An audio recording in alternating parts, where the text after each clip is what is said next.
briefing on snap election. It's time to decide where you stand. Do you stand for the man who wants to own and control Dominica for his billion-dollar gain, or do you stand for Dominica?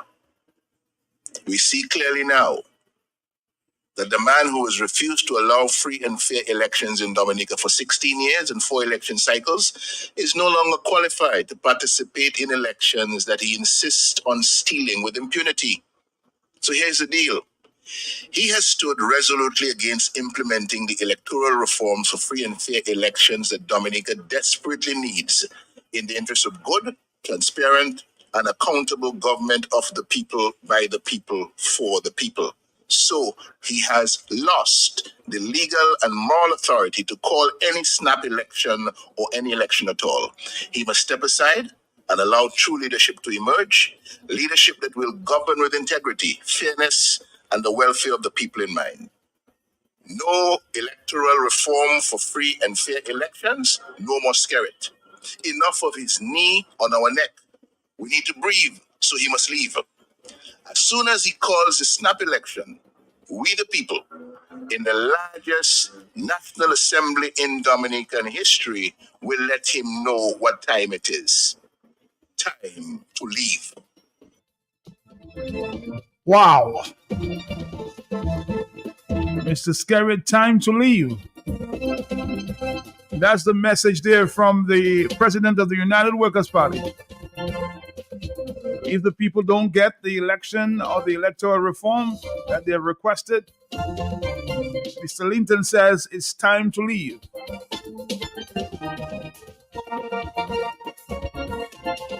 Dominica, your thoughts for the next 30 minutes. 449-3095-96 and 97. I suspect Mr. Linton and others are fed up. It's time to leave, Mr. Skerrit, he says. Stop playing the games with the people.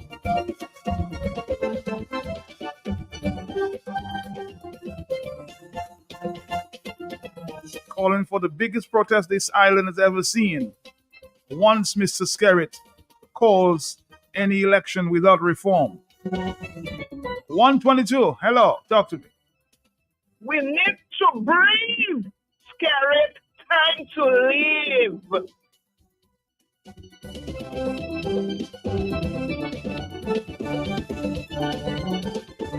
Wow.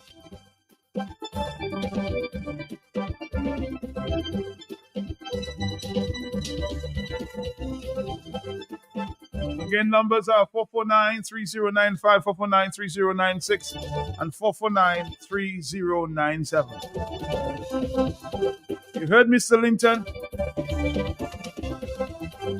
If no electoral reform is given, rightful electoral reforms,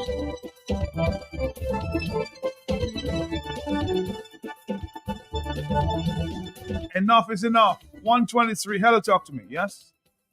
Yes, good afternoon. Good afternoon to you, sir. I agree with Mr. Linton 100%. It's time for Mr. to go. Thank you. You agree for him to go, all right?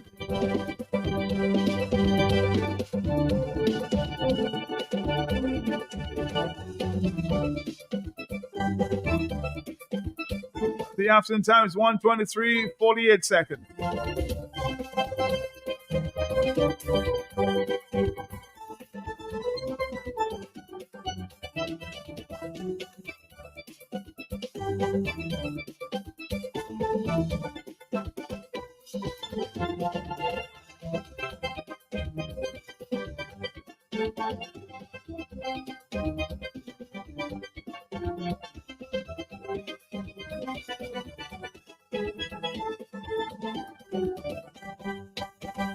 All right, let's listen to Mr. Linton again one more time. You heard him. Wow.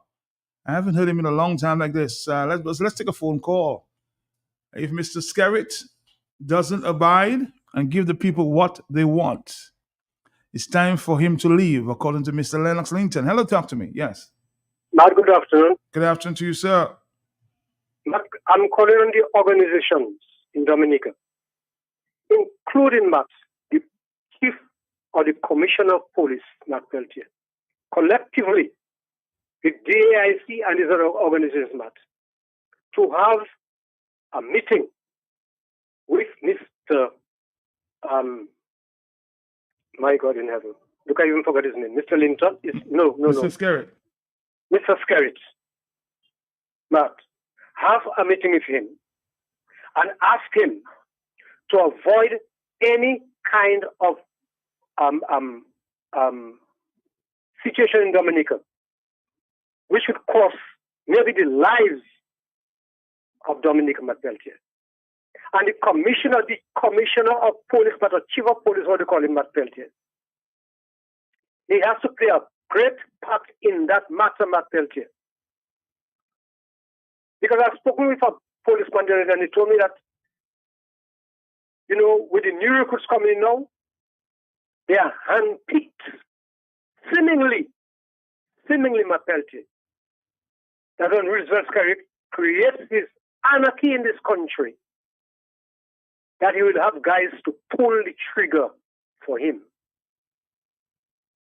Peltier, I am calling on the Commissioner of Police and all civic-minded groups and organizations in Dominica to meet together and decide exactly to call the Prime Minister and the other top officials in the police force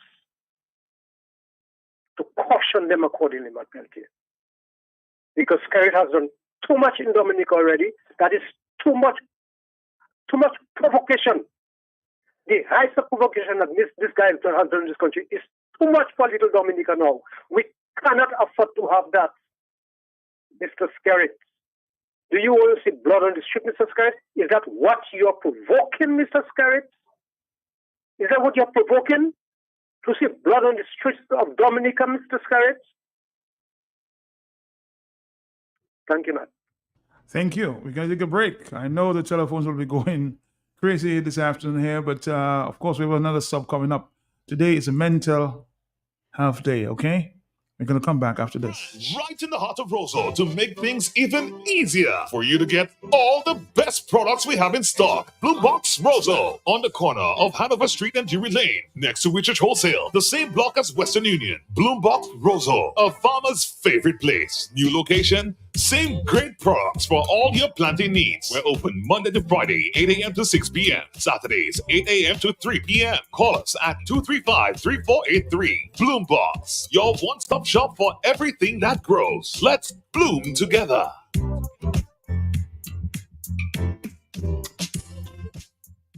Le groupe numéro 1 de la Caraïbe. Il nous vient de la Dominique. Le groupe est dirigé par Gordon Anderson. Voilà, le groupe Exile One. Il n'y a pas de boucan qui blague, on pas comprendre. If we don't use it, we will lose it. How can the World Creole Music Festival further contribute to the development of the Creole culture? Musical intellect and the godfather of Cadence Calypso music, Gordon Henderson, will be our special guest this Friday, October 11th, on the big station Q95 FM from 11 a.m. What is Creole music?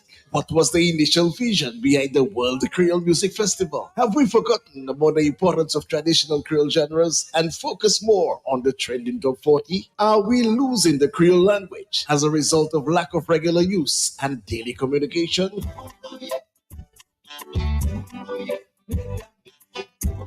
Sponsored by Teachers and hosted by Cultural Ambassador Prince Wannings. Be part of this educational hour on Q95 FM, QFM Facebook page and YouTube channel. If we don't use it, we will lose it. Gordon Henderson, the greatest Creole singer, songwriter, producer, will be live on Creole Habit this Friday, 11 a.m. on Q95 FM.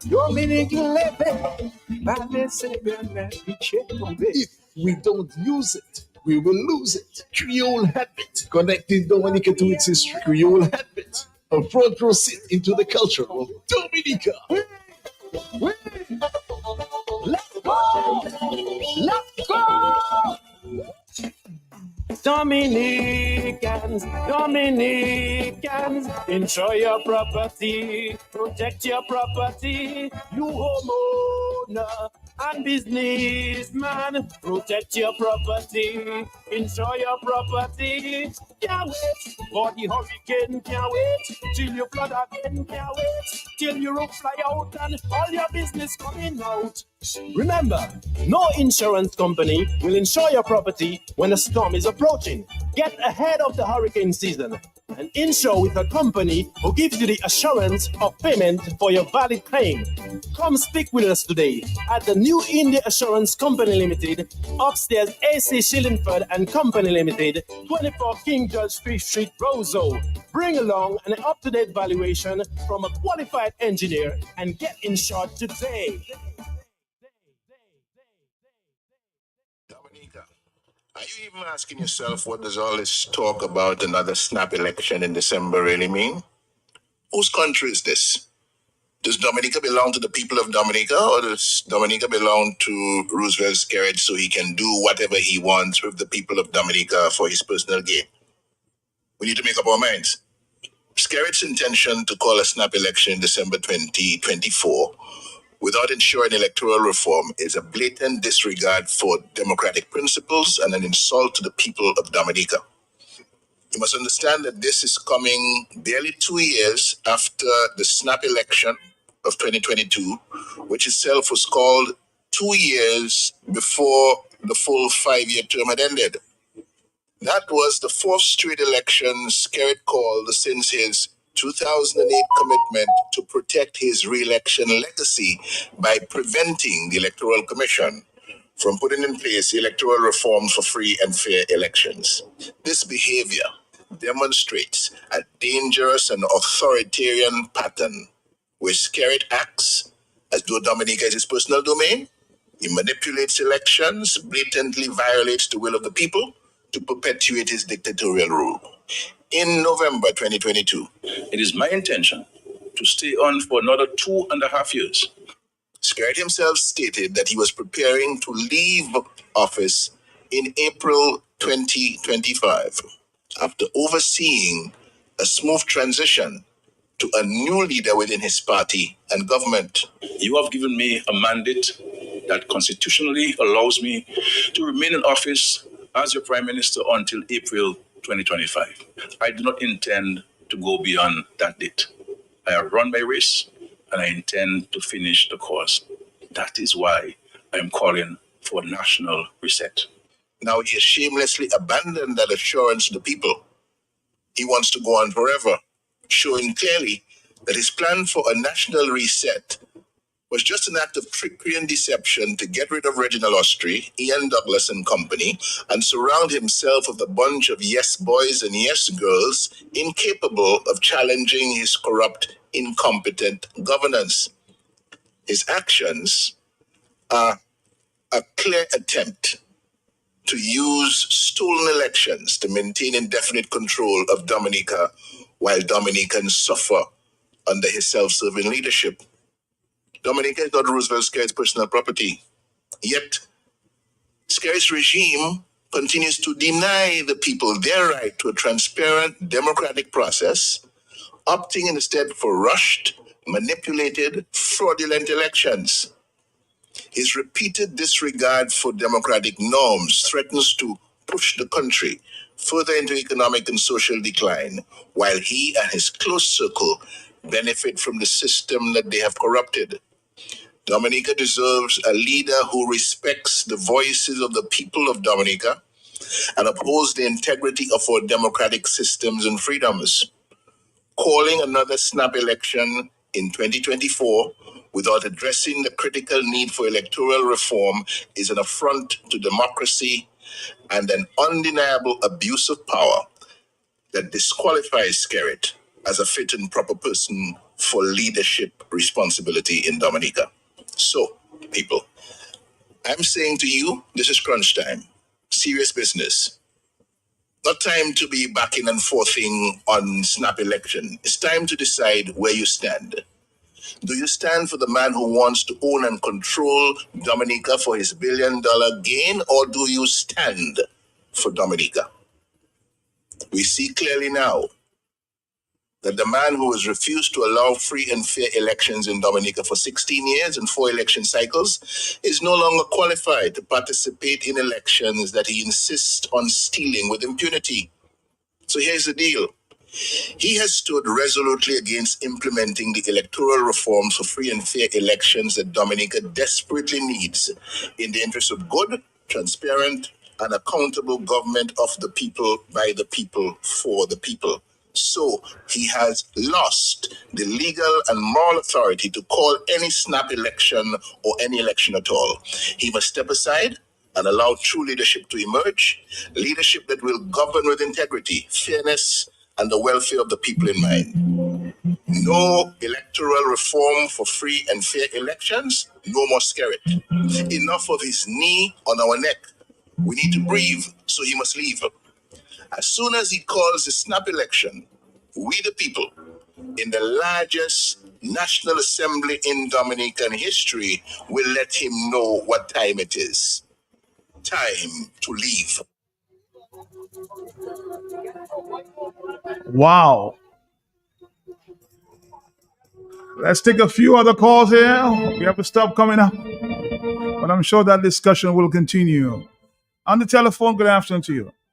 Matt, good afternoon. Good afternoon to you. Matt, you see right now, Yes. I mad and I crazy. Matt, you see that program you're going to have about madness there? You should even postpone that and ask us to pay for that program and bring that another business. Let us voice our opinion of what Mr. Linton said this afternoon. Well, I'll tell you, it's already mental day, so that program is already scheduled. But we'll continue with that discussion, I promise you. Okay? When this afternoon? No, we'll continue with that program tomorrow. But we'll continue. You can continue to voice your concern, okay? That clip from Mr. Linton only came late this afternoon, and I'll already schedule my other program, okay? On the telephone, talk to me, yes? Uh-huh. Good afternoon to you, sir. Let me tell you something. I am for Mr. to bring back that money because during COVID he gave no stimulus package, and I want my stimulus package. And I want it by any means necessary. So do you agree with Mr. Linton? Oh, again? Do you agree with Mr. Linton? Time for him to go. My brother, a thousand, a million, a billion, a trillion percent. All right, caller. Next phone call. Hello, talk to me, yes? Uh-huh. Yeah, Matt, good afternoon. Good afternoon to you, sir. Matt, every time I listen to Mr. Linton, I get more educated, but I don't believe that as much as well. Matt, I've been asking you a question for years, and you keep on asking me, why are you asking this? Matt, asking you again. My question to Mr. Roosevelt, is it relevant to you or irrelevant? The question asking daily whether Dominicans are going to lose their lives at the expense of the same power. Is it a relevant question to him or not? Tell me. He'll have to answer that question himself. I can't answer for him, but it's a very fair question. Well, let me ask him again. And this map, give me a little minute. I know it is of the essence. I want to call a few pastors' name, Map. I already called him Mr. G, and ask Mr. G to put things in place so people will not sue his radio station. People like that sick and half blind and people who's poor need to rise up now and say things that are very hard to Mr. Skerrit, and then the radio station must be protected because I'm ready to go, man. I'm ready to go. But Mr. Skerrit, I'm asking you again this afternoon. Will Dominicans lose their lives at the expense of you stay in power? Allow me to call a few pastors' names who taught me. Pastor Griffin Daniel, Brother Peter. I sat and listened to you a lot of times already. Pastor Tinkler Michel. I listened to you a lot already. Pastor Zarden in Whatweven. Let me ask you all guys, will Dominicans lose their lives at the expense of Mr. Roosevelt stay in power? Thank you, Mark.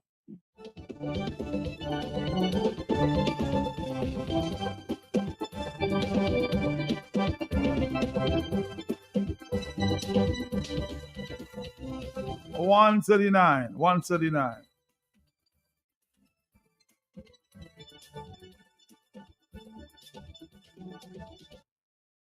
He has stood resolutely against implementing the electoral reforms for free and fair elections that Dominica desperately needs in the interest of good, transparent, and accountable government of the people, by the people, for the people. So he has lost the legal and moral authority to call any snap election or any election at all. He must step aside and allow true leadership to emerge, leadership that will govern with integrity, fairness, and the welfare of the people in mind. No electoral reform for free and fair elections, no more Skerrit. Enough of his knee on our neck. We need to breathe, so he must leave. As soon as he calls the snap election, we the people, in the largest National Assembly in Dominican history, will let him know what time it is. Time to leave. All right, more telephone calls in the afternoon. This is the Talk on the Block. Yes. Friend Junior, Yes, sir. Mr. is not trying his best, but Mr. If you not come, if you not come out, you not come when come out. So he try his best.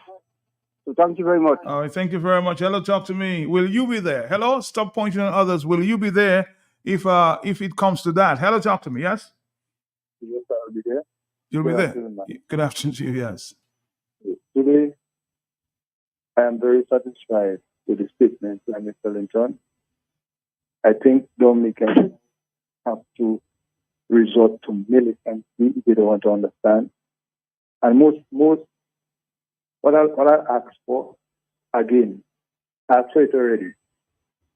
The police, them that Roosevelt hoping to use as his trigger men. Police, I want to tell all you, I'm not going to threaten you guys, but I want to remind you guys that you have a family. Roosevelt has his family. When that idiot want to put all you on the front line to shoot young people, stand down. Allow Dominican people to take their freedom. We cannot have one man have us stranded. We cannot have one man have us ransom. We don't that. This time there, we're taking it to the owner's box. That's what it's supposed to be. Time for Roosevelt to move from there. He know that. And he's just hoping he can use poor people's children to shoot down more folks. Policemen are asking you, when did they come? Stand down. Allow us to do what we intend to do. We're really going to burn down Dominica because it costs us money to build it back. All we ask you, stand down and let us do what we intend to do to get those idiots there out of the way. All right, caller. Thank you. Let's take another phone call. I recognize that voice there. Hello, but we don't want it to come to that, right? You don't want it to come to that. Hello, talk to me. Yes. Yes. That's me again. It's me again. Yes, sir. But when you don't have to come to that, you don't have to come to that. Let me tell you something. All the people, the Bible people, that the Bible described, they were good and they were good. Remember, they had to fight, they had to kill to survive. Moses and otherwise. Well, I'm saying if the people get the electoral reform, I don't think it will come to that. So I'm saying I've asked Mr. Skerrit to give the people the electoral reform that they want. So it will not come to that. That's my point. Yeah. You're talking about the police. Let me tell you something, my brother. There's lots of arms down there to deal with the police. The police cannot outnumber the population. You understand that?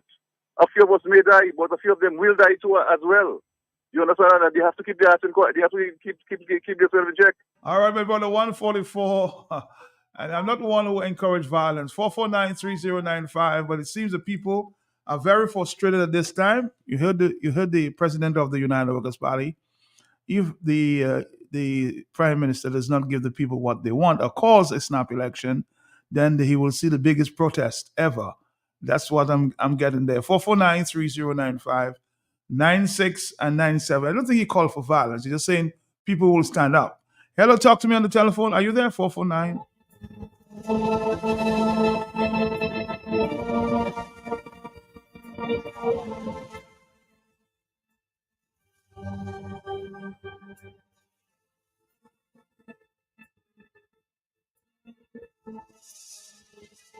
Yeah, I agree. It's strong words.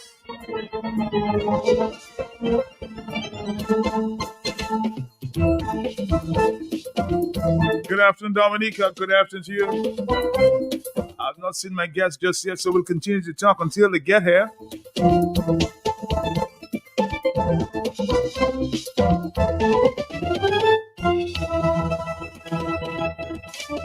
Somebody's saying, Matt, Mr. Linton, what? Wait. Why not hit the streets now? Oh, you're that eager?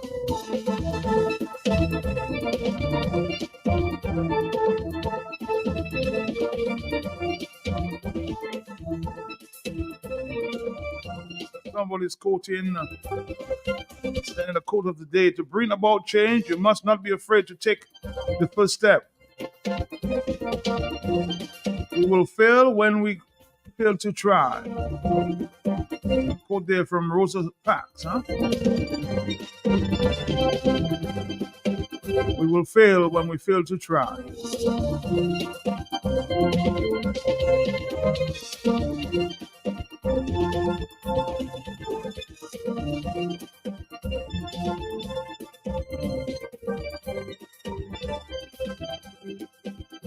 Somebody's expressing this WhatsApp, Matt, the dictator of Dominica, want to shed blood in Dominica. He don't care about Dominicans' lives. It's obvious for many years. He don't give a damn. Once he's in power forever. He won Dominica's long time ago about Dimitri to take over. 46.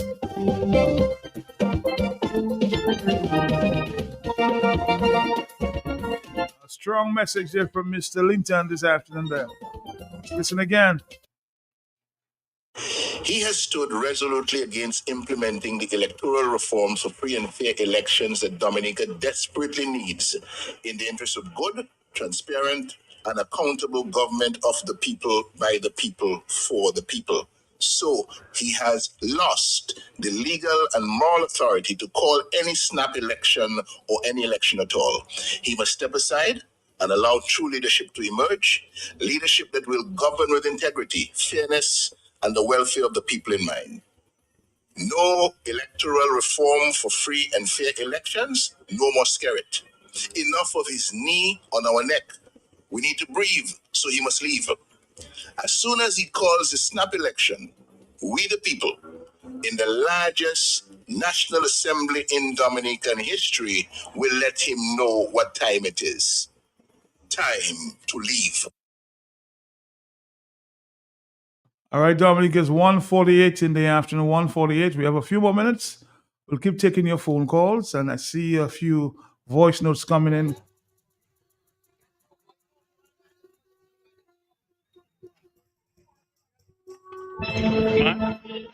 In reference to the call I heard a while ago, talking to the police and all this one and that one, it don't make sense because they're going to side with what Skerrit has been doing because they've been doing the same thing.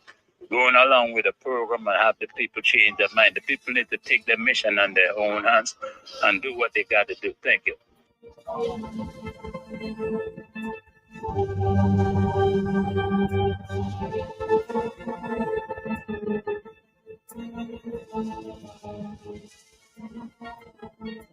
Somebody says, Matt, we need to start a GoFundMe to pay buses to bring the people to the demonstration when it starts.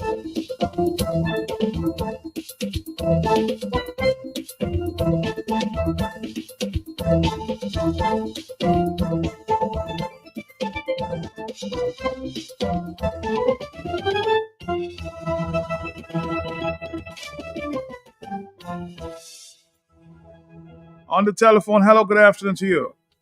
Yeah, man, I'm ready for that too. You ready? Yeah, man. Okay.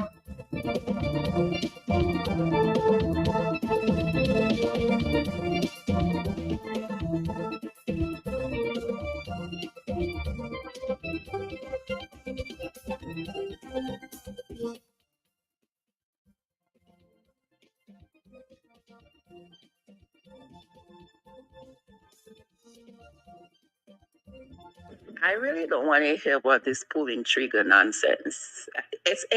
Well, I shouldn't say nonsense, but that is where Dominicans always tend to go, and then nobody show up to do what they have to do. I'm going to say it, and I'm going to say it loud and clear. Nobody can send trigger. Nobody can fire trigger through fire. Okay? No one can fire anything through fire. Did I just say fire for fire? I think, yeah. You have a gun, you're gonna fire. Well, fire for fire. Let's see which one of them, because nobody can send. You cannot send. How you're gonna try to kill the fire with a trigger? I mean, enough. None of these institutions are going to talk to Skerrit because Skerrit put them there for a reason. They are handpicked, like you were saying, the police officer is saying.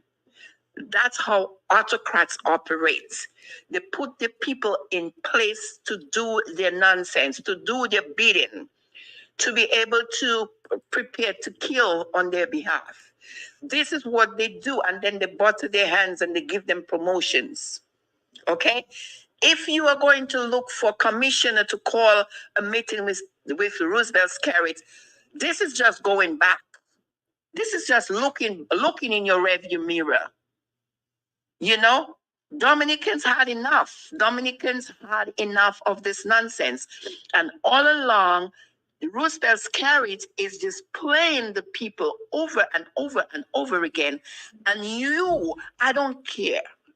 As a human being, there must be a point that you get saturated and you say, I had enough. And that's where things becomes dangerous. And you know what? So many things we are all doing nowadays because some people sacrifice their life. But we're not going there. We are not going. We don't care what Roosevelt Skerrit and his goons are going to do. If everybody is smart enough and think hard enough and is determined, it can be done. Trust me, it can be done. It might be something you will not want to do, where you might say, I did not want to resort to this, but this is what we had to do. Come on. I don't want to hear this little piang piang, like Roosevelt Skerrit say, you guys come to him, like little lambs. It's time to stop being lambs in Dominica, and it's time to be bulls. Take things by the horn. It is time to take things by the horn. I'm just saying, the men that are out there, the men, stop letting the women lead. It's time to show up. It's time to show up and think and organize. This is what I'm saying.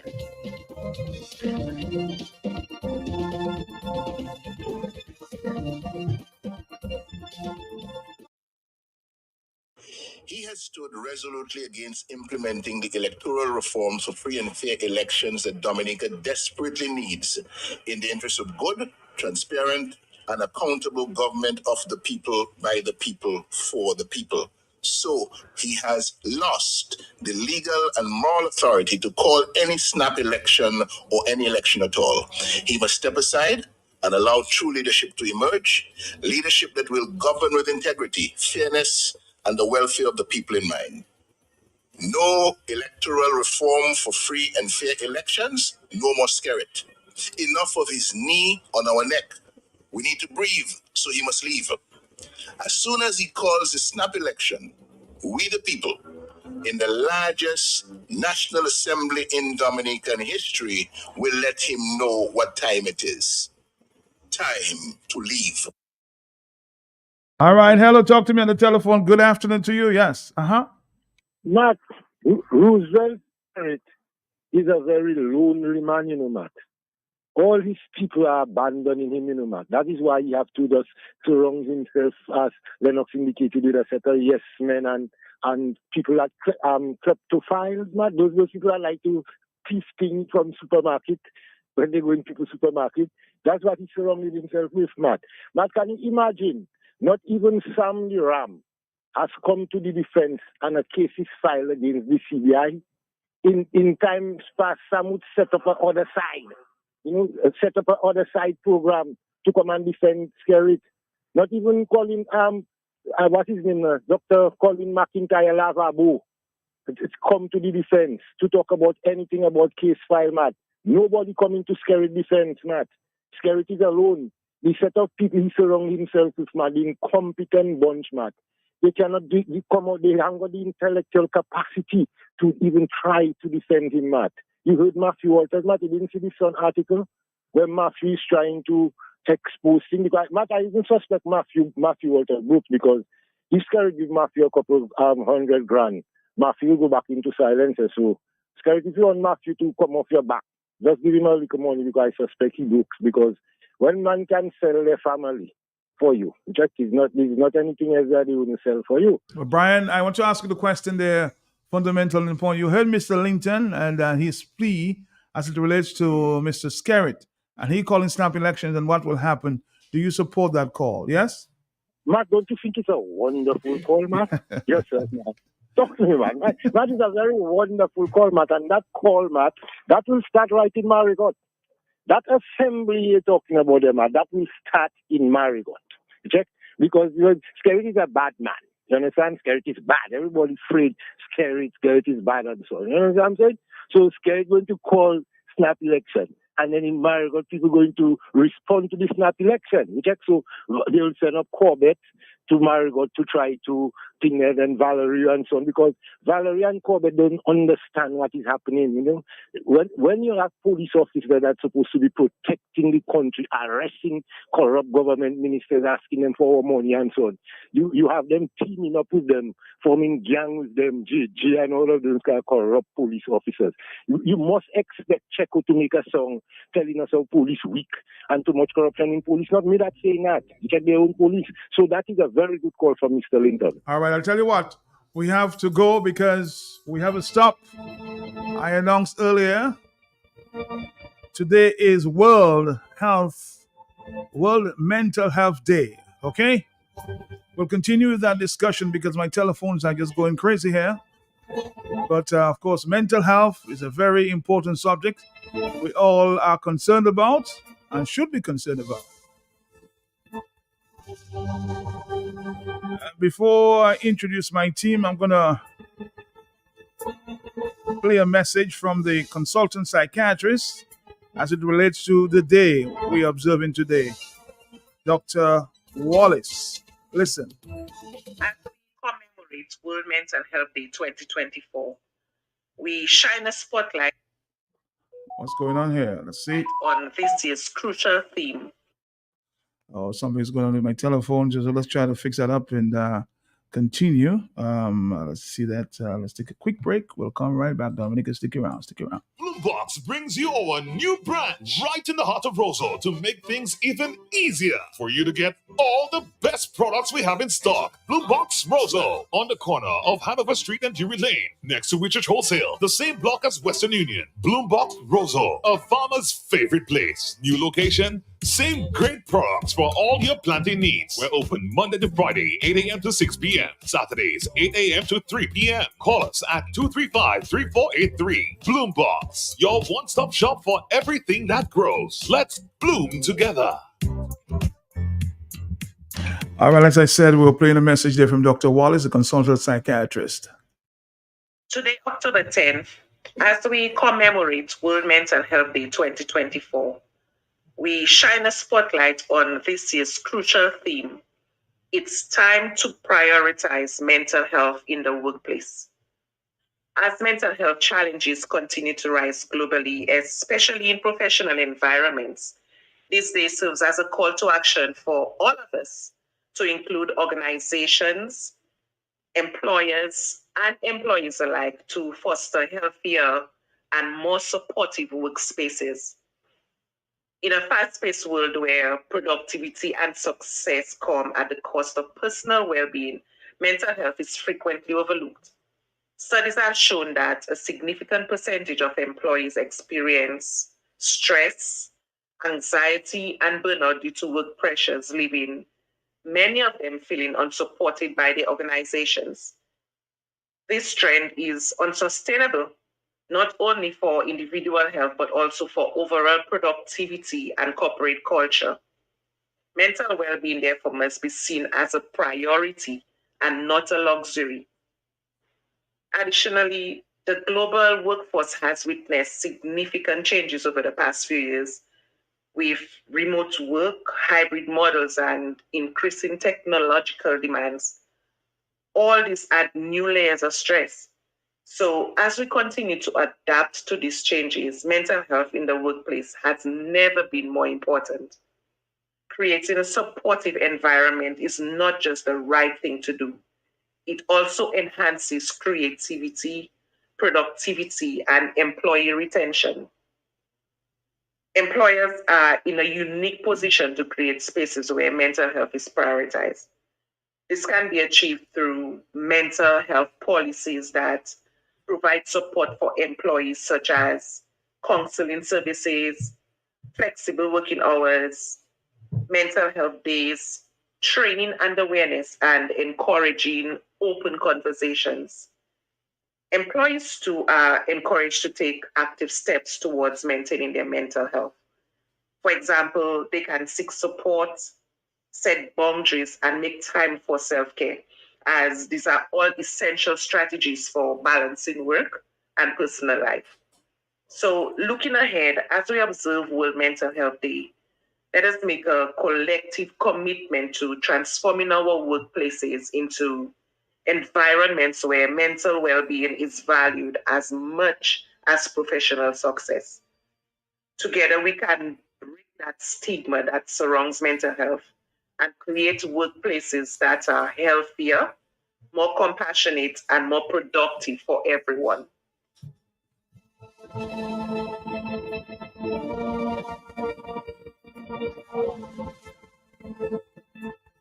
All right, we're here, of course, with a big team in the afternoon.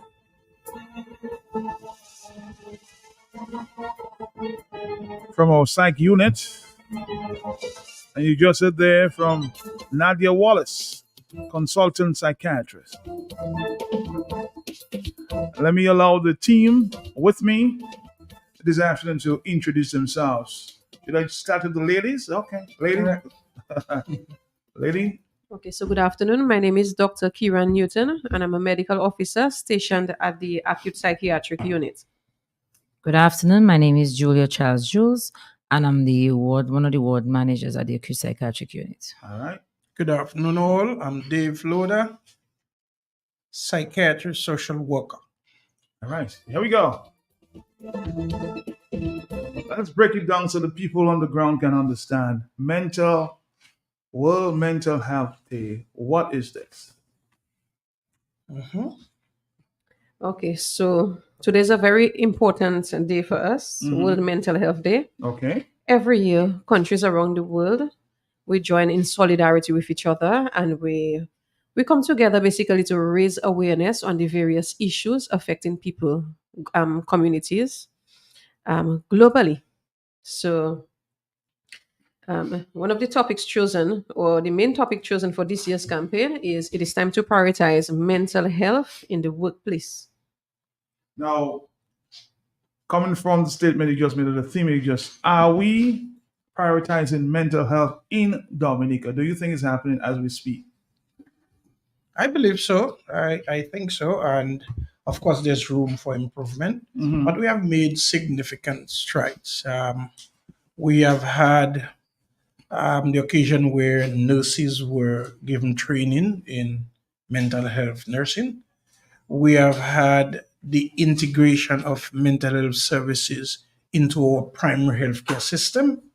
So it's not just a specialized care, but it's a service that is provided like every other condition at our district health centers. And there is a clear service line method to access the service. So you could access the service at the health centers, and if persons need specialized care, there's a way that the doctors, the DMOs in the district communicate with our psychiatrists and they collaborate in deciding what must happen. And if specialized care is needed, a referral is given and that patient is sent to the hospital. Doctor, how do you diagnose somebody with some mental illness? Okay, so yesterday, whilst we were on air on Vibes Radio, Right. a similar question was asked. And as I mentioned yesterday, there are about over 200 different mental illnesses. 200. Mhm. Okay. So, upon diagnosing a patient, it is not a simple process. It entails various basically steps. So, as doctors, in order to diagnose a mental illness, we'd have to take a proper history from the patient as well as relatives of the patient or even police officers who are accompanying the patient. We would have to do a proper physical examination for the patient, as well as what we call a mental state exam, because the mental state exam basically orients us as to the diagnosis. We'd also have to do laboratory investigations for the patients. And apart from that, of course, imaging studies such as CT scans or MRIs. And then when we are done, You said CT scans? CT scans or MRIs. How do you diagnose somebody with CT scan that For has example, mental? It's in your head. Exactly, but how do you certain- come down to that? Okay, for example, certain health conditions can predispose you to a mental condition. For example, you would see patients suffering with psychosis, where they would see things that are not there, believe things that are not real, hear voices in their head, and you would think it's just simply a mental illness. But there might be a root or cause of that problem. For example, if somebody has meningitis, you'd see swelling in the brain, and that would be evident on the CT scan. If somebody has a tumor, a tumor can cause you to hallucinate, hear things and see things that are not there, a brain tumor. You can also see changes in person's personality when they have brain tumors. If somebody has gotten, let us say, an injury or a head trauma from an accident or from, let us say, an assault, they can also display signs and symptoms of a mental illness like agitation and aggression. A simple brain abscess can cause you to have symptoms of psychosis. So it's very important. So if you don't have, or you get rid of that brain tumor, if you will, just you can see a very big improvement in a person's symptoms.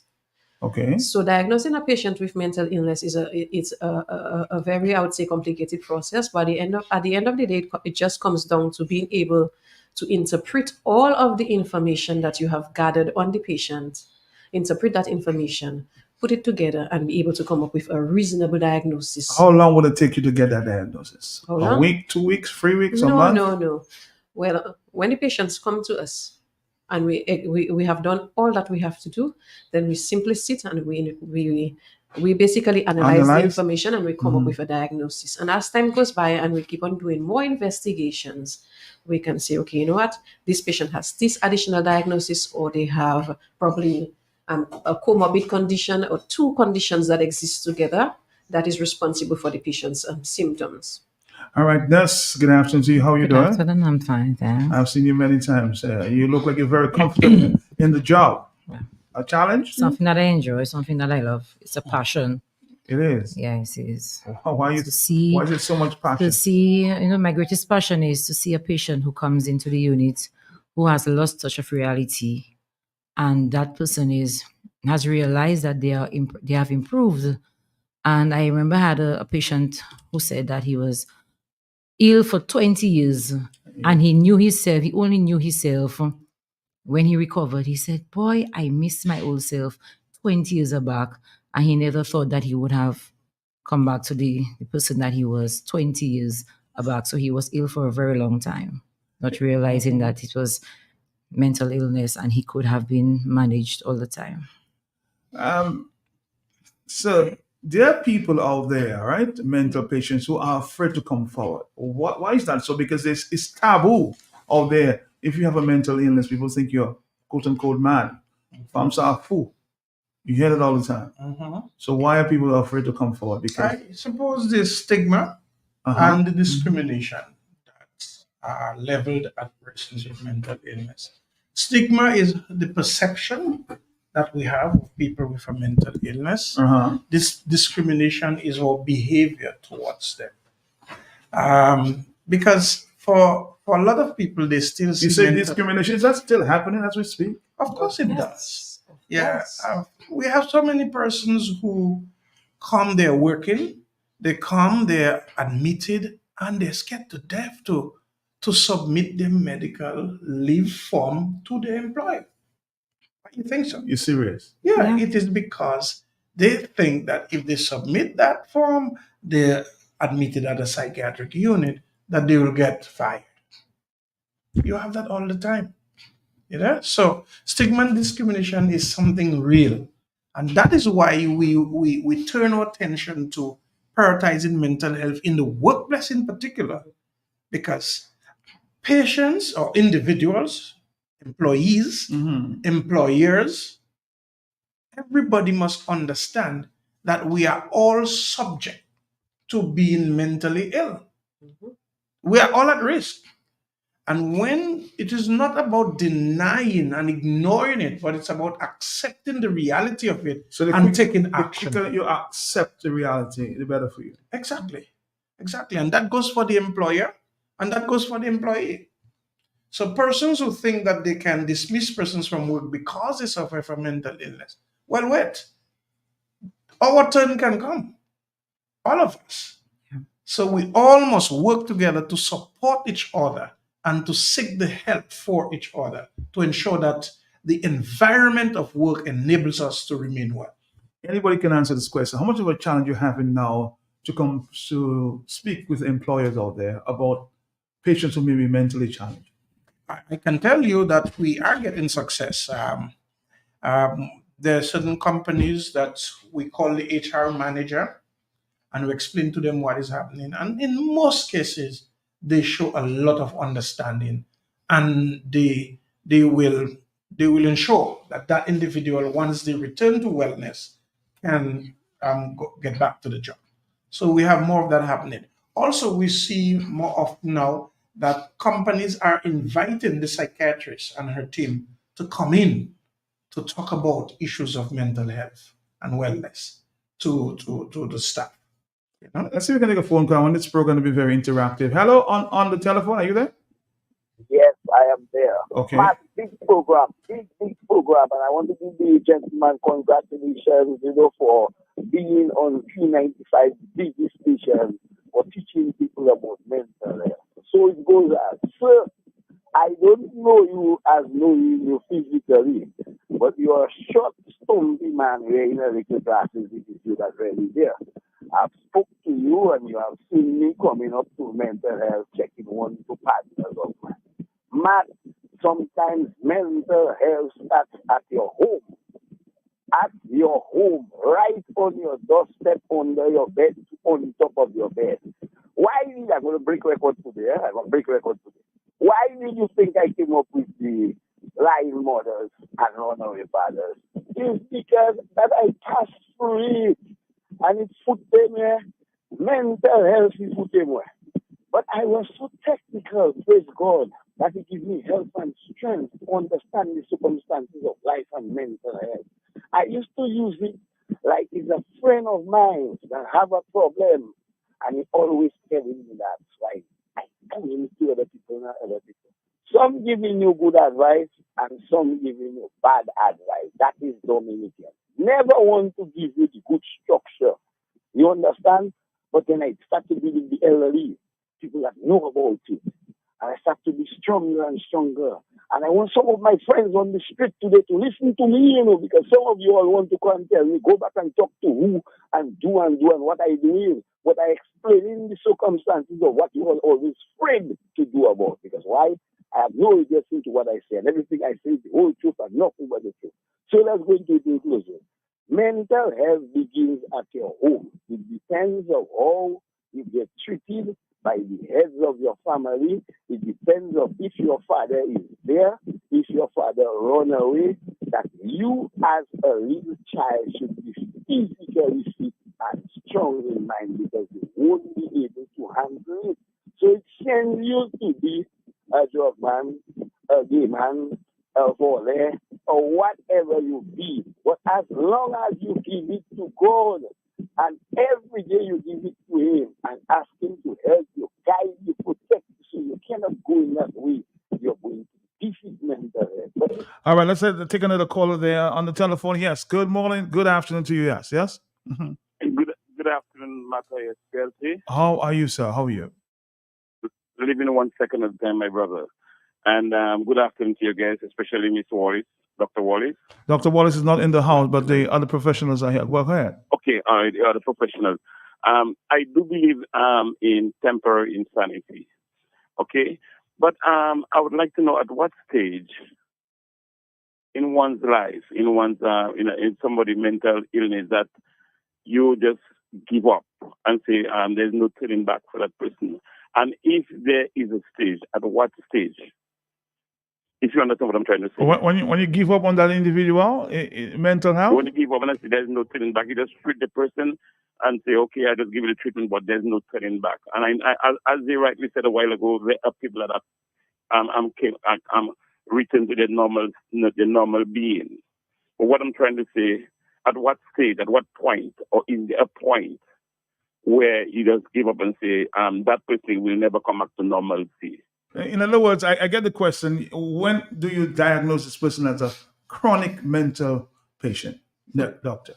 Okay, well, let me start off by saying that we never give up on our patients.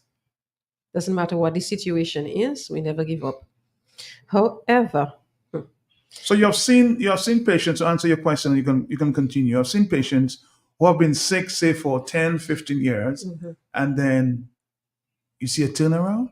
Is that what you're talking about? Yes, we have seen a very big turnaround in patients who have been chronically ill. Because some conditions are chronic. And what we mean by that is that once you are diagnosed with that condition, meaning you will have it for the rest of your life until you die. But that condition can be managed with treatment. For example, bipolar disorders or conditions with psychosis like schizophrenia, schizoaffective disorder. These are conditions where you have to be on treatment for the rest of your life in order to manage the symptoms. However, when patients do not take their medications, meaning they are not compliant to their treatment, what we often see is a deterioration in their mental state and in their cognition, meaning the ability to communicate with others, the ability to reason, to solve problems. But even with that, we do not give up on our patients. It is a process that we have to continuously undertake to see how basically we can get them to how they were before. Let me paint another picture here. Okay. Somebody gets involved in an accident, they have injury to the waist, they become disabled. They're going to be chronically in the bedroom, on their bed, on a wheelchair. Do you give up on them? But the new reality is what has become the norm. So they're not going to be restored to how they were. They're going to be a disabled person, or somebody with a physical challenge. And that's the person's new reality. Same thing with a mental illness. If somebody comes down with suffering with a chronic mental illness, that is the person's new reality. We don't give up on people. Despite people's mental disability or physical disability, you could still find ways to work with these persons and allow them to participate in the community or family life. I remember a patient, a chronic patient from Bath Estate, a senior lady, and for some reason, family wasn't taking care of her, and she was at the psychiatric unit, staying there. However, the people in Bath Estate would tell us that this lady is this. When you invite her to clean your pots for you, she is the lady that can make a pot shine for you, the brightest. So that lady would go at different people's home and they would give her a tip, cash, so that she can use the steel wood to clean the pot and make it shine. That's her job. That's her task. She can contribute. She can produce. That's her new reality. You don't put that person away and say they have no more skill and they can't contribute. Not at all. So for the gentleman who just called, when we talk about a chronic mental illness, there's no need for putting anybody away. There is management, there's treatment, and that person can find ways to contribute. On the telephone, let's take a phone call. Are you there? Oh, I'm sorry, we missed that phone call. You're going to make a contribution. Yes, and Matt, we know that it can be exhausting to have somebody who's mentally ill and not complying to the medication, you as a relative have to go and find them every night, find them. It's really exhausting. However, when the patients are admitted, especially for the first time, we invite the relatives to have a conversation, to give them support, and to teach them different methods as to how to manage that individual post discharge, and always encourage them to communicate with their doctor if any changes or if they have any doubts or queries. So we always invite the family members to come in to extend our support to them. And if the patient refuses, I'm being straight here because I have a brother who has some mental challenges. Sometimes he refuses to take that medicine. So what do you do in that case? You can't force him, can you? No, you can't. But there are other alternatives that you can discuss with your doctor as well, because there are different other methods of complying to medication that the relatives, you will not really inform the patient because they may suspect that they are still taking their medications if you make them aware, but there are other medications that you can administer without them even realizing. And the thing is that, Matt, that's how we encourage people to stay away from substance.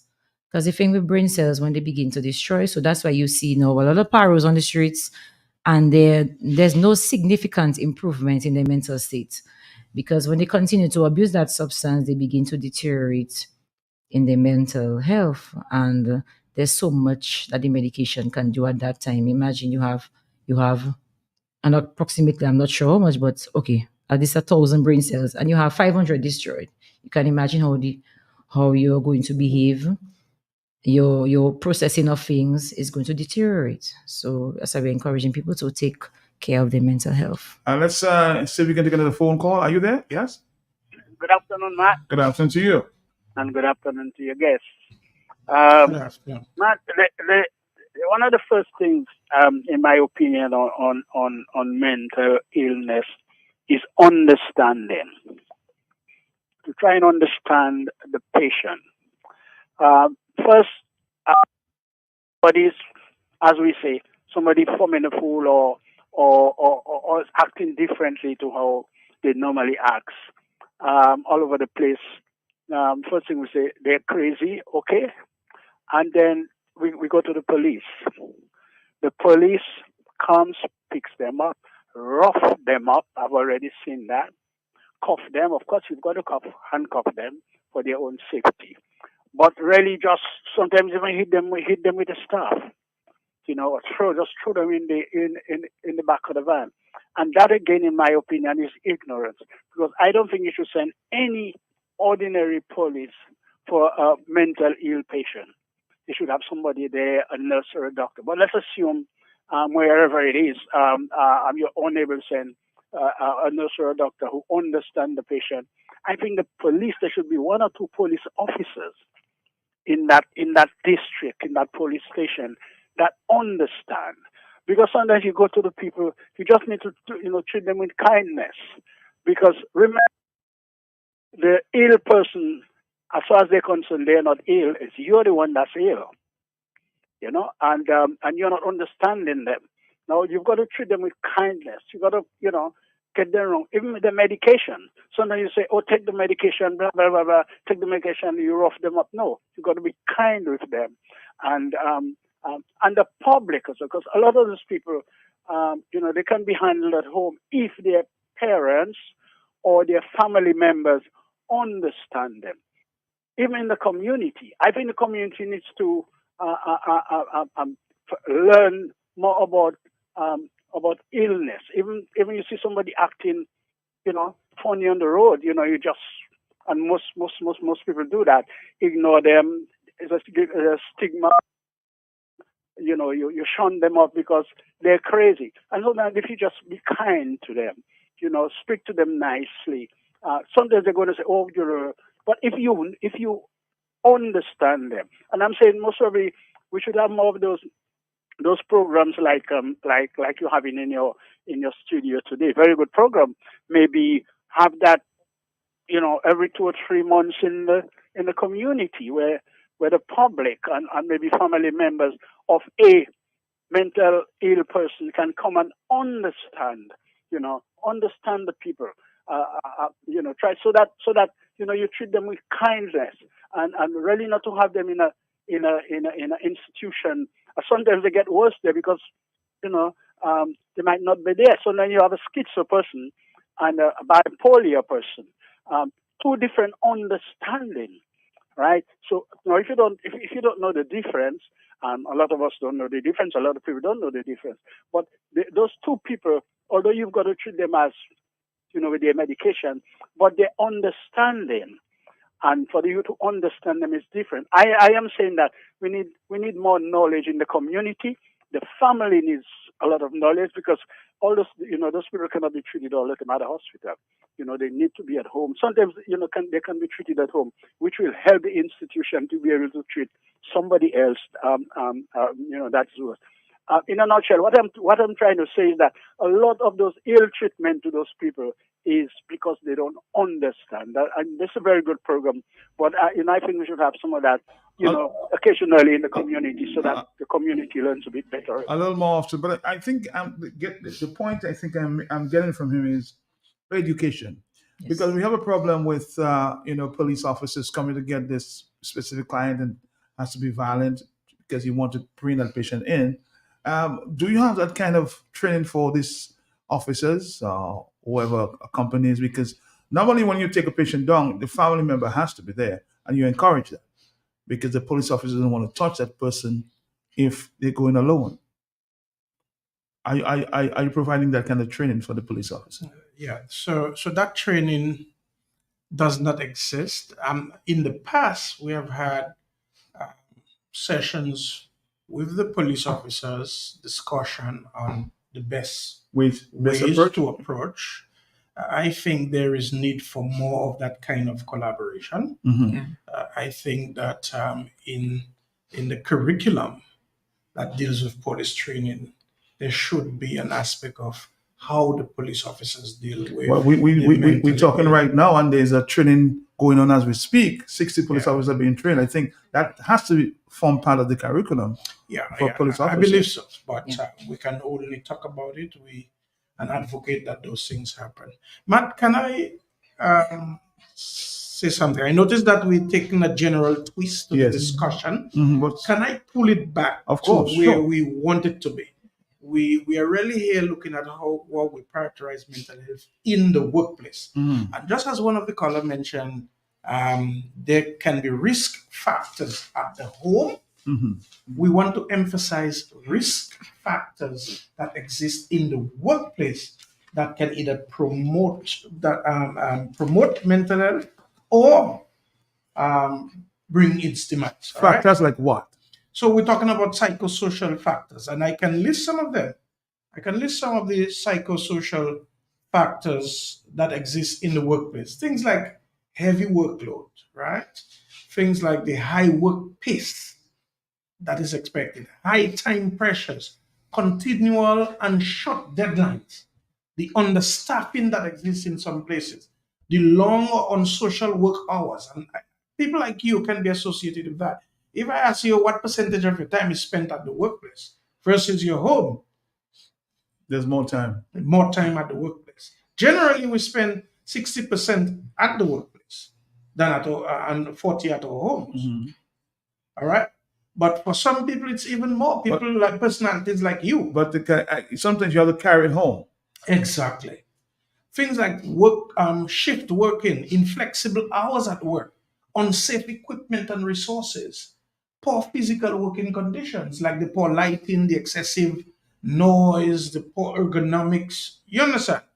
Lots of psychosocial risk, unclear organizational objectives, poor communication, a culture that encourages or enables discrimination or abuse, social and physical isolation, limited support from supervisors, poor management supervision line, violence and harassment, bullying from managers, discrimination and exclusion. And we can go on and on. There are many psychosocial risks that exist on the job. And that is why we say mental illness is pervasive in the workplace. It exists, but not only does it exist, conditions at the workplace can perpetuate. So how do you stop? How do you deal with this? Exactly. That is a good question. There are 3 tiers of approach that we use, or three tiers of levels that we deal with this.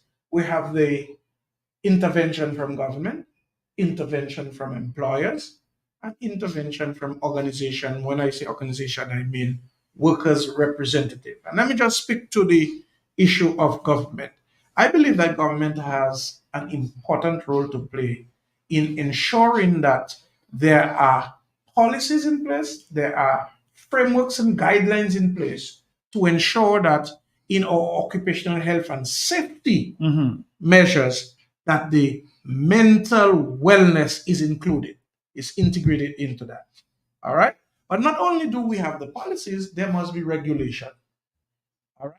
There must be the regulatory type of function where you not only ensure that there's policy, but you do the on-site visit to ensure that managers or business places or supervisors are adhering to the principle of occupational health and safety.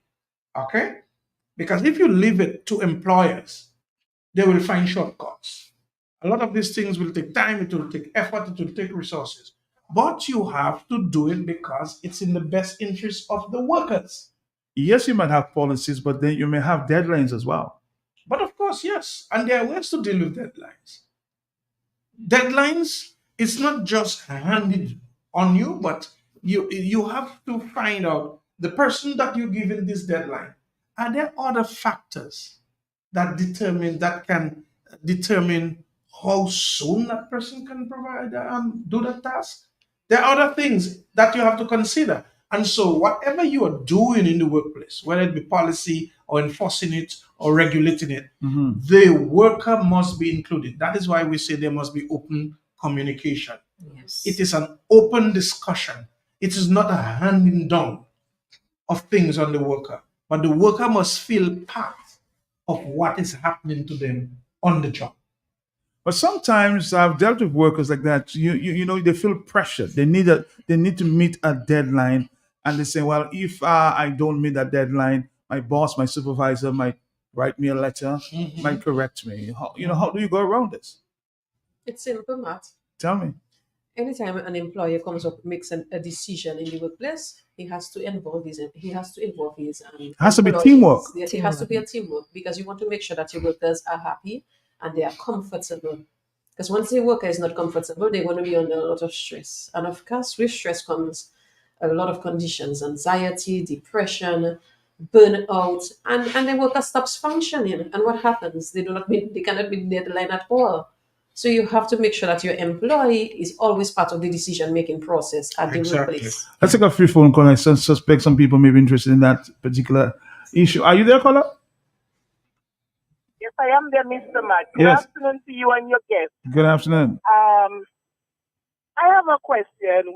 I heard, in the conversation, something was said about the police officers. They, like maybe have lectures or whatever of the police officers. What about the schools? Because as a mentally ill doctor, psychiatrist, whatever you call them, what about the schools? Do they go to the teachers and have any lectures with them? Because I'm only hearing about adults. What about the young kids, especially with autism? It's a mental, developmental problem too with them. So do they do anything to diagnose like young children with autism? Because this can be an issue too. It's a mental issue. Thank you. I'm listening. Let me before you get there, I want to, based on the conversation trend, can you ask them why they don't do post follow-ups? They don't give up. They don't give up, but they also don't do community patrol, knowing the conditions. This is somebody's suggestion there. Okay, so there are two different questions here. Yes. So I will first answer the question related to autism spectrum disorder. Right. The thing is that autism spectrum disorder is a neurodevelopmental disorder, meaning it appears or the symptoms appear at a very early age, at a tender age. So we'll normally see children who do not meet their milestones, like they do not walk or talk at an appropriate age. So what happens is that we often see that there's a delay when it comes to learning in the classroom. So oftentimes teachers are the ones who see the first set of symptoms, or even parents at home when they see their children are not learning or picking up or able to read or write as fast as other children in the classroom. So what would happen is that either the parent or the teacher, sometimes the parent would get a referral from a district doctor, and they would refer that child to the acute psychiatric unit for review. These are children who are reviewed and assessed, as a matter of fact, and diagnosed by the psychiatrists. So there is treatment, or there is basically autism spectrum disorder can appear with other conditions like attention deficit and hyperactivity disorder. It can also appear with psychosis as time goes by. So these are children who are diagnosed and managed by the psychiatrist at the hospital. Now let's deal with the second question in terms of follow-up in the community. Okay. Knowing the fact that the patient may be chronic. Okay, so a few years ago, our former consultant psychiatrist, Dr. Benjamin, there was this program where he would go to the community to treat the patients. There were clinics held by the community mental health team, Right. where he would go with the assistance of a nurse or nurses, as well as the assistance of the police to treat the patients. But now, what we have done is that a few of our patients, or a great majority of the patients who we treat at the acute psychiatric unit, they often follow up with us at the unit itself. And there's a great majority of them who also follow up at the district level with the district medical officers. Okay, so that's the way you do it this day. Yeah. So family members, we want family members to play an active role in the care and support of the patients, the psychiatric patients. As we talk about mental challenges in the workplace, there are some managers, quote unquote, supervisors in the government circle there that usually put the pressure on their employee, and they get the praise, but they left the employees, without any praise. So people feel a little pressured about that as well. I've had many reports. So, Matt, even in the address that you read, Dr. Wallace stated that it is important to set boundaries. So, when you begin a job, you are told your job description. You also have a discussion with your employer as to what you yourself expect from that job as well. So, when those things are established early, then you tend to have a better relationship than when you are probably halfway. Boundaries. Yes, you set your boundaries from beginning than just waiting. So for you don't wait for them to take advantage of you. And then you are overwhelmed. All right. So question there, is there an increase or decrease in mental health cases in the recent times? Can you speak to that? We haven't seen an increase because there has been an increase in the stressors. That's why I was gonna ask why. Okay, so quite a bit of things contribute to mental illnesses. There are quite a bit of what we call risk factors. We have been unable to identify a clear cause of a mental illness, but what we look at are the risk factors. And there are many risk factors. There are biological risk factors, for example, genetic predisposition. If it is that there's mental illness in your family, then you are at a higher risk of suffering from a mental illness. There's psychological factors, risk factors, as a matter of fact. For example, psychological stress, being unable to cope adequately with stress. There is, for example, being unable to cope with death or the loss of a relationship or the loss of a job. Financial stressors, environmental factors, for example, infections, being around harmful or toxic substances. All of these things put you at risk of suffering from a mental illness. Even, for example, health conditions like cancer. Oftentimes, persons with cancer tend to suffer from depression. Vitamin deficiencies can predispose you to, such as lack of vitamin D or vitamin B12 or vitamin B1. But drug use is also a very important risk factor, like use of cannabis, use of alcohol. So in recent times, we have seen an increase in the number of cases of persons who suffer from mental illness. And right now, I would say it's predominantly due to substance use. We have had an increase in substance use. Substances such as alcohol, marijuana, cocaine, as well as crack cocaine. I've heard, I saw, I listened to Dr. Wallace in recent times. We had an interview, and she made a statement which I'm going to ask the panel here. Since the introduction of this quote-unquote marijuana use in society, have we seen an increase in mental health? I see a sound quietness.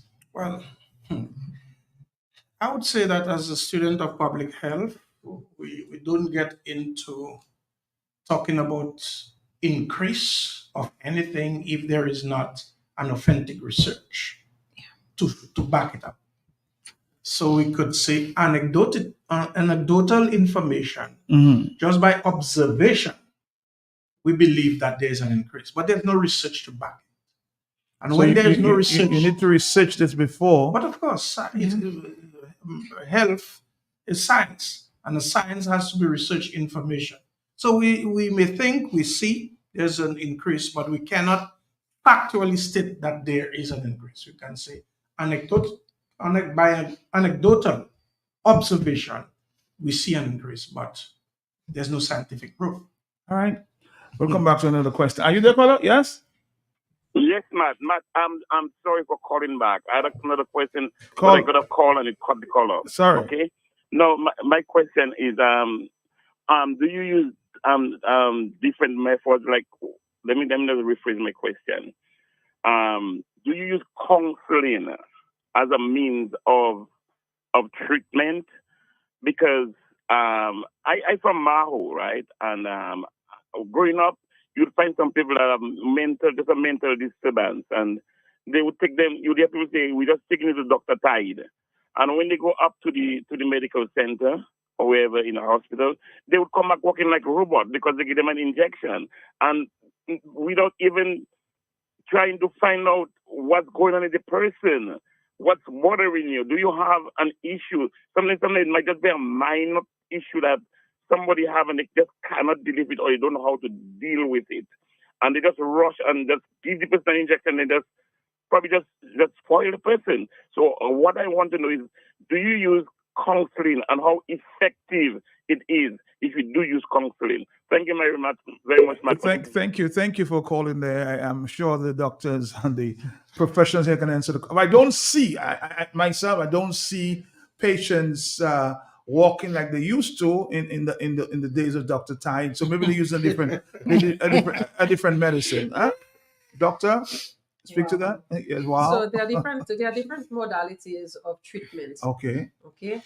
So when the patient comes to us and we assess the patient, we have to see basically what is wrong with the patient and come up with a proper diagnosis from the patient. We try our best to manage our patients, and we do our best on a daily basis. So not every patient that we see would recommend pharmacological treatment or tablets. So some patients, for example, if they're going through a hard time and they're suicidal, we would first counsel them. And if it is that they have other symptoms rather than stressors alone, they have other symptoms or symptoms that pertain to a mental illness. Because when you diagnose a patient with a mental illness, you don't just diagnose them from one symptom alone, It has to take a group of symptoms to diagnose somebody with a mental illness. And those symptoms have to basically impair your functionality. So you'd be unable to function at home, in school, or at work. So all mental illnesses, they affect our functioning, whether it could be anxiety, depression, etc. Some, for example, we see patients with depression, but not all the time we would place them on medications. We first start a therapy with them, counseling. And when the counseling is not working, then sometimes it works. Most times it works. And if we see that patient needs a medication, an antidepressant, for example, then we put them on the antidepressants. But if there's no need for medications, we do not employ medications. I think the next question was, I think our friend answered the question, the same question I asked you a while ago. Has the increase in marijuana smoking contributed to increase in mental cases? He said, well, anyway. 243. He said you need some science to prove that one. You want to answer that one? Yes. Go ahead. I can go ahead and answer this question. Okay. The thing is that oftentimes we see persons who smoke marijuana and the marijuana has no effect on them. We see persons who smoke and they do get psychotic. They do lose their mind. They do get ill. And we have seen persons who smoke marijuana and high leaf and they get sick. Marijuana and hash and they get sick. Marijuana and crack and they do get sick. Or marijuana and the cocaine powder and they do get sick. So it all depends on the person.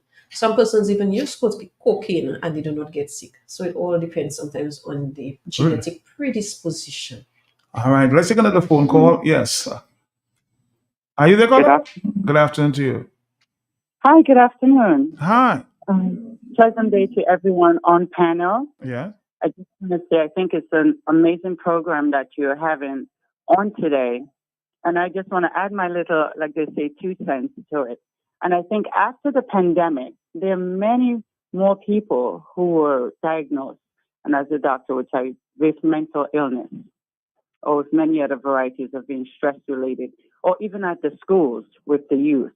And I think many employers now have to look into creating a mental wellness, a health and wellness program into their, just like you can go in and get health insurance, I think through that, they should also look into doing a health and wellness program. And I've developed something similar to that for employers and employees because so many people are under stress right now. And it could be mental stress, it could be stress at home, even stress at the workplace, and to see how we're going to eliminate that. And that's what I do. I have a program where I can go into the schools or go into the workplace and teach them about and speak to them about health and wellness and how to take care of themselves to eliminate some of the stresses, and the job could be one of them that they are going through.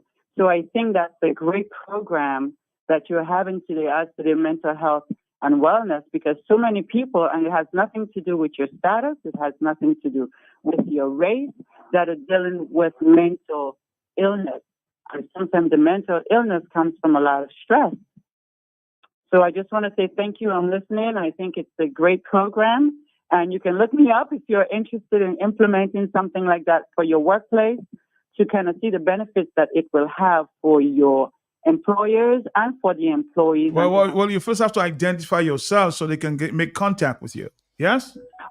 My name is Empress. My business is called Empress Holistic Wellness, and it's an employee wellness program that I have. And if you'd like to contact me, you can find me on all social media, or I can give out my number. And if you want to reach out, you can do that right now. So they'll take a number from you and, of course, make contact. My number is 767-614-7034. 7034.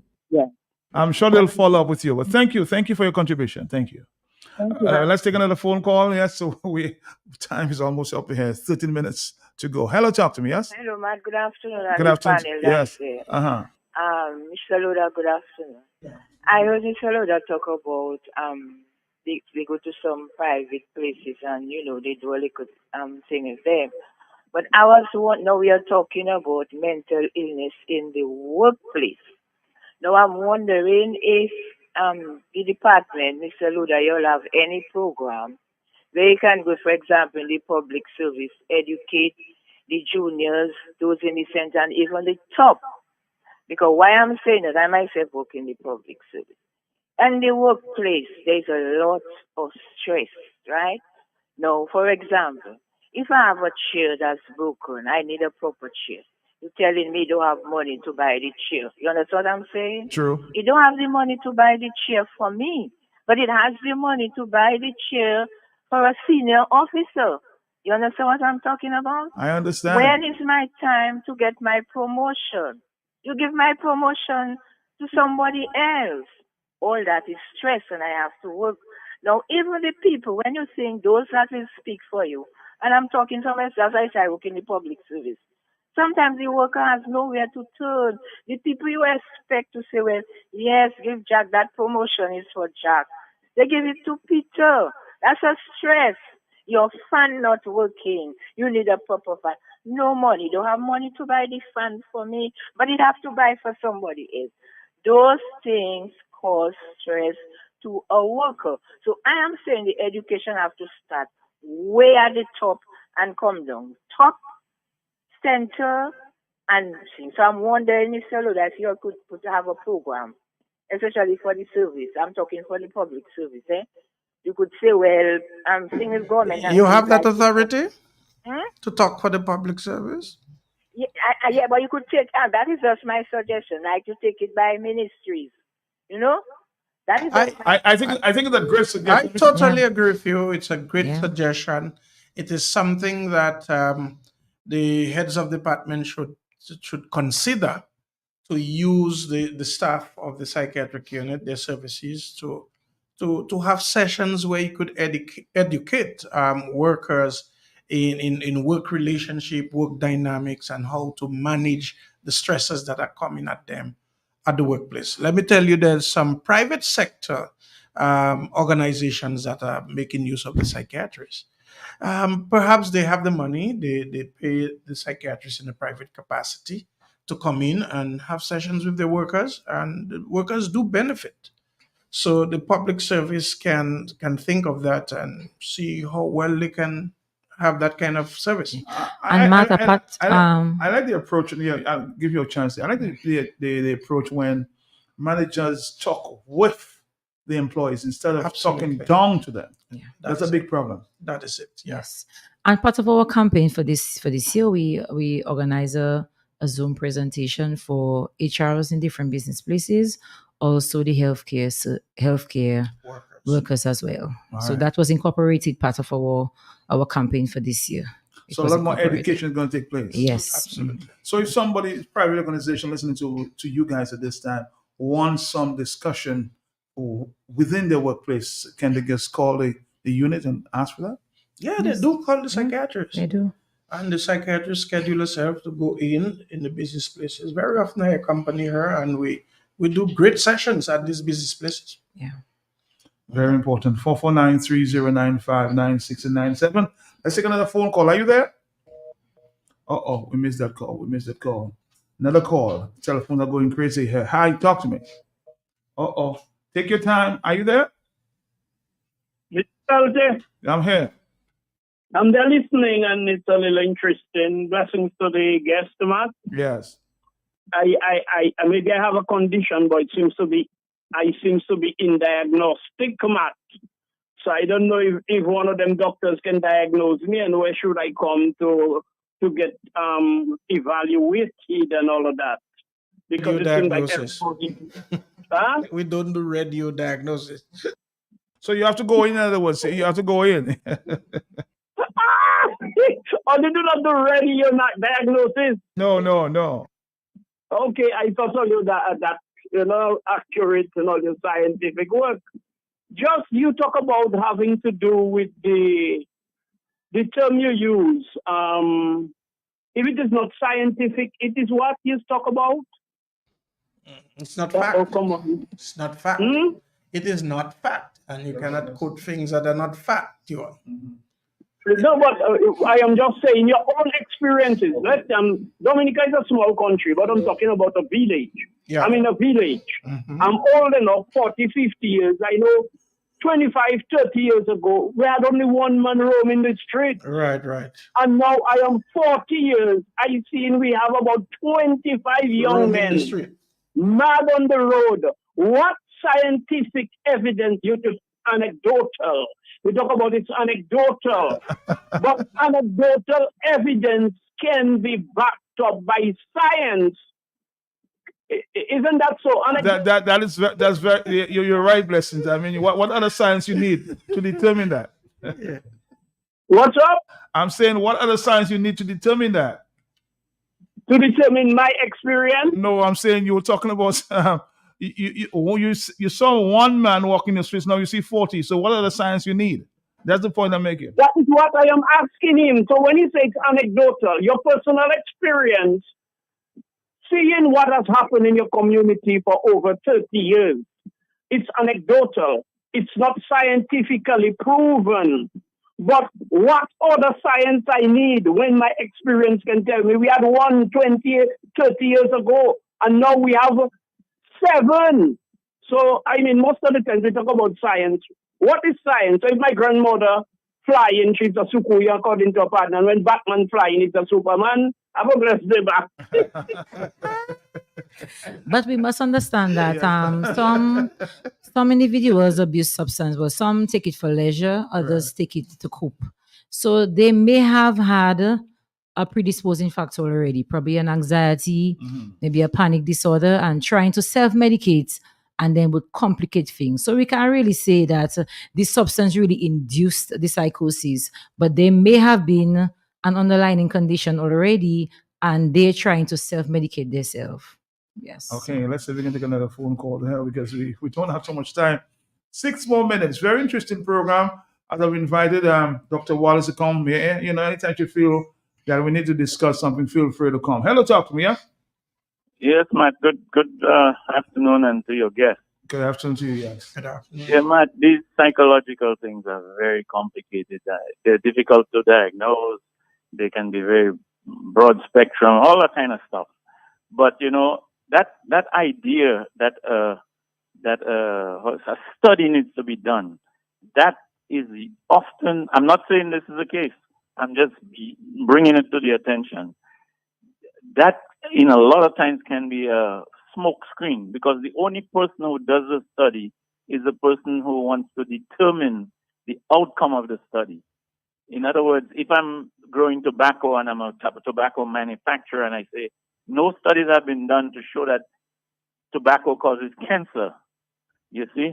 And I'm the only one who's capable of doing the study or paying someone to do the study. And once I pay that person to do the study, I can determine how they present the study to the public. And I see it over and over being used that way, Matt, and it's a sad story. And in our old Creole language, we say, "Ukawe bukabutla kapan, me uka made moins si c'est un mal."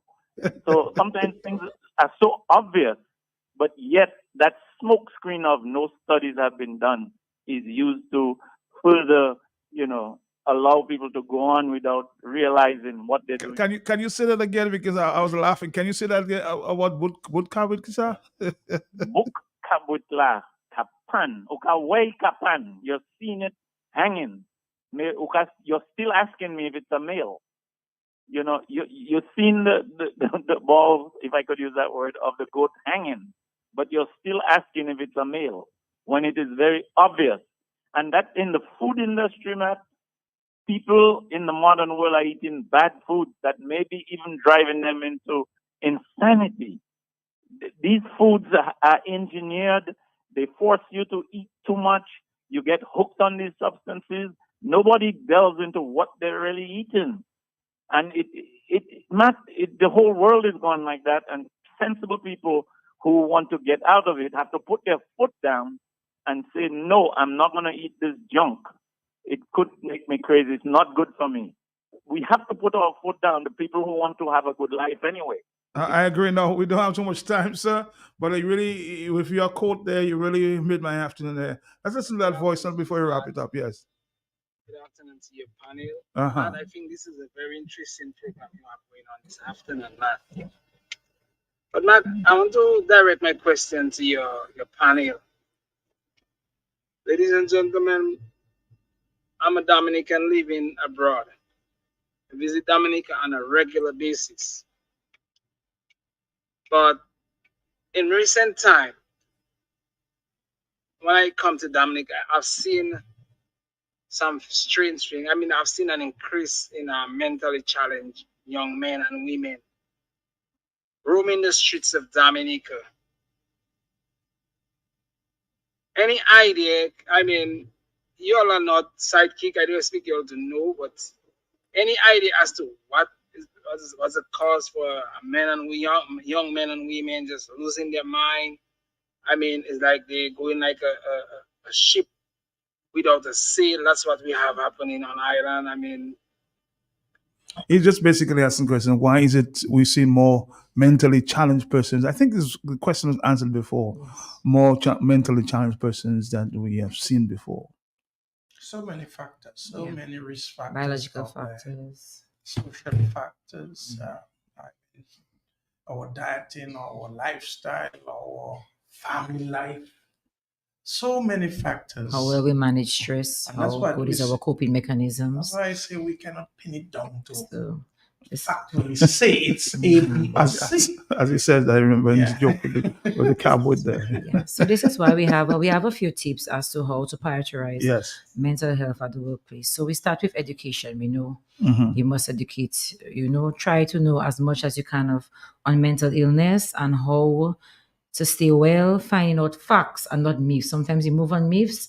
And if my relatives come to the psychiatric ward, they will leave walking like a robot. You know, those things are myths from previous experiences, but now we are up to date with information. They spoil that person. Yes, they spoil that person. So I don't want my relatives to be admitted to the ward. So people kind of keep away. Even employers would maybe speculate when an employee is admitted to the psychiatric ward, may have the reservation as to can that person work after. Yes. We also have to implement work mental policies. So we can put in policies in place that can encourage people to have a good mental wellness. Create supportive environment. You as a manager, the HR, you create an environment where your employees feel comfortable to talk about their challenges, to talk about their constraints at work, to develop and promote assistance program. You know, sometimes you have a single mother with 3 children coming to work every day and she has no placement for those children. So if a daycare is placed close by, then it's easier to manage her way, to and from work, and to know that her children are safe. Also to address workplace stress. Because if you have an employee who can't work, you have decreasing productivity, and then your organization is going to suffer. So if you have an employee who's able to function and the stress is managed, then you will increase productivity. Also encourage work-life balance. There are some staff who are very driven, who doesn't want to take vacation, who doesn't want days off. You as the employer would encourage them to do those activities as well. Okay, we're going to have our final comments. Your final comment before we go? I need final parting comment because you'll be back sometime. Yes. So in protecting and promoting mental health at the workplace, there are 3 core principles. One, we need to be strengthening capacities among workers, among supervisors, employers.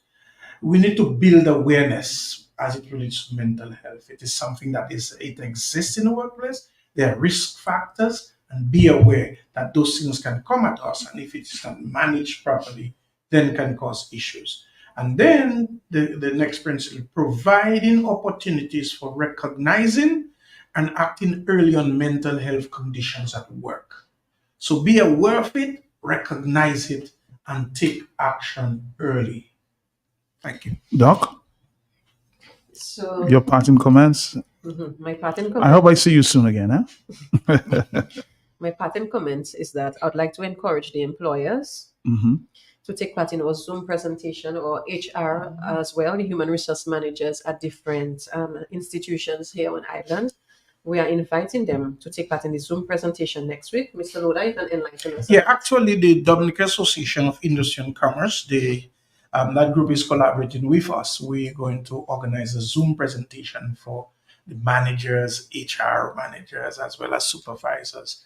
And we'll have a power consultant and our team here to present on issues of mental health in the workplace so that they can benefit from that session and pass on that information to their workplaces. Well, I want to say it was a pleasure. I hope you guys, I see you guys soon. Let's continue the discussion. Yes. Very important. Thank you. Thank you very much for coming. World Mental Health Day today. And of course, the stress, it is time to prioritize mental health in the workplace. Employers, take note. It's time for Flow Dominica. Stick around. This is Q 95 FM.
Yeah.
Você voye monte, você voye monte, você voye monte, ça c'est que tu n'as pas oublié. Você voye monte, você voye monte,